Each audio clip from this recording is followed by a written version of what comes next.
परिंदे खाली रखे। अब डॉग रेस है, आप लोग देखेगा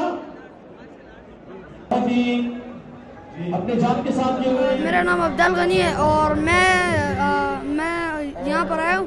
तो यहाँ पर मैंने पिजन्स देखे हैं, यहाँ पर मैंने हॉर्स देखे, यहाँ पर मैं काउस जैसी बहुत सारी चीज़ें देखी हैं और यहाँ पर बहुत ज़्यादा मज़ा आ रहा है। मुझे यकीन है इंशाल्लाह कि इस तरह के इवेंट्स अब सिर्फ यहाँ पर नहीं बल्कि सूबे के हर कोने में होंगे और सूबे के हर कोने के अंदर इंशाल्लाह हमारी जो कल्चरल गेम्स हैं, हमारी रिवायात हैं, उनको इंशाल्लाह हम उजागर करेंगे और पूरी दुनिया को बताएंगे कि हमारे कल्चर में कौन कौन ऐसी चीजें हैं कि जो हमारे अजदाद के टाइम से आ रही थी।